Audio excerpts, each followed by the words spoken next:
But like a regular pair of scissors will always work just as good.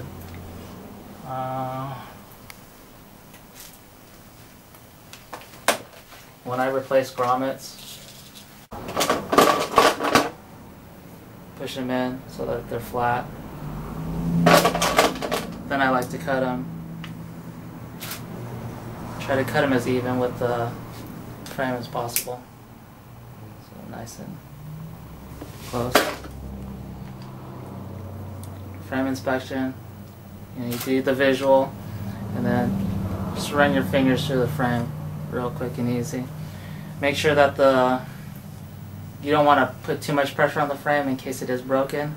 Then you get graphite fibers in your fingers, and that would really not feel very good. You're gonna have a hard time getting it out. So. Yeah, those are a pain. There's one time I got it in, and my mom had to use like a magnifier to actually pull it out. The Yonex machines have an H piece. It helps distribute tension on the frames so it doesn't crack.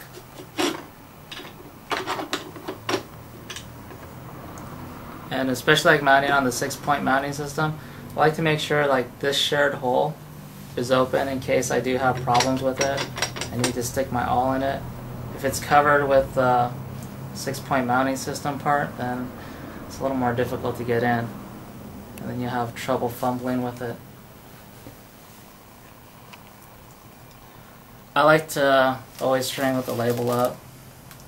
It's always up. Just consistent. Check your tension, make sure it's the right tension. I normally, when I use a pack of string, I just kind of measure it out in half and then cut a little extra from my mains.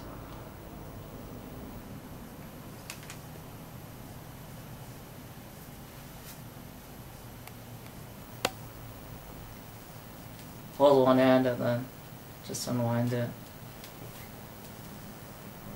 Do you guys got tangle when you guys doing restrings? Yeah. All the time. All the time. Just before you string, just put it out first. Take it out first, and it's easier actually. And just make sure you have a lot of like room when you spread it out, so you don't really have any tangles. And then I'll just pull about 6 inches, and the longer side will be my mains, the shorter side will be my cross.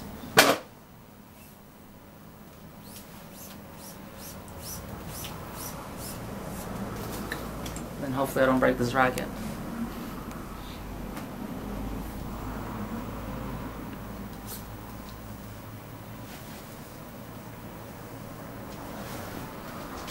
The most tedious and boring part of stringing a racket. The mains. I'll clamp a little lower. You always want to clamp as high as possible, but in order for me to get the other clamp as high as I can, I'll have to clamp it a little lower.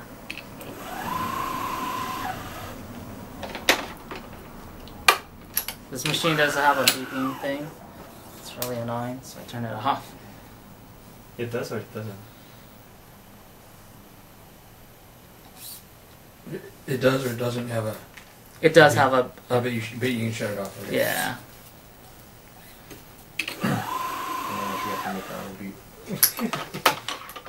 Beep.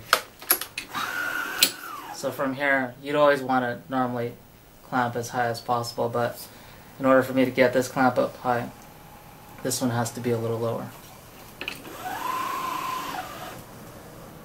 Normally you don't want to do that, but sometimes you just have to do what you have to do.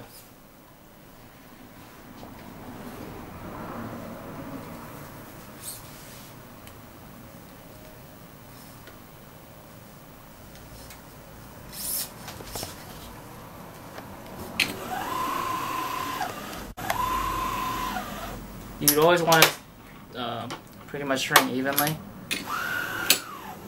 Go 2 and 2, or 2 and then 4 and then 4 and then 4. But I like to stop at 6, 2, 4, 5, 6. Don't pull 6. From here I can just I know this is 6, so then 8, 10, and 12 on the bottom if this was a normal racket. And if it was brand new, I'd open those holes up. So 6, 8, 10, and 12. And this would help me with the shared holes that are a lot more difficult. And then on the less shared hole pattern, I'd open up this last hole, your last main, because that's a little more difficult shared hole to get through too. But on a regular string pattern, this would be 6, so then 7, 9, and 11. Those are going to be difficult ones too on a regular string pattern. So I'd open those up too. Just so when I get to that shared hole part, it's a lot easier to put the strings through. So you just stick it all in? Yeah, just open it up.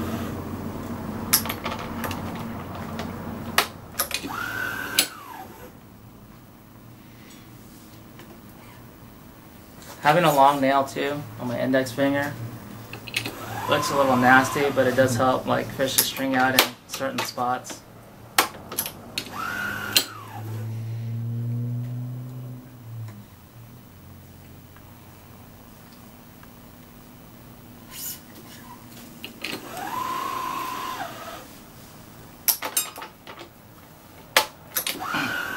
If you don't like it, get a fake one. Yeah. From Walgreens. But always try to be like even when you're alternate side to side, left to right. Consistency is the whole part about producing a good string job.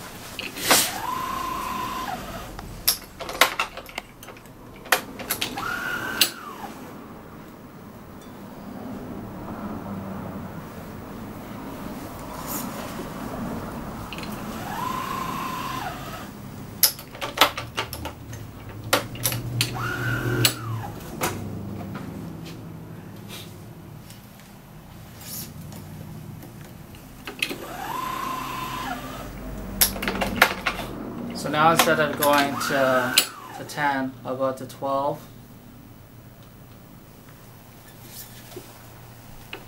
And I'll leave my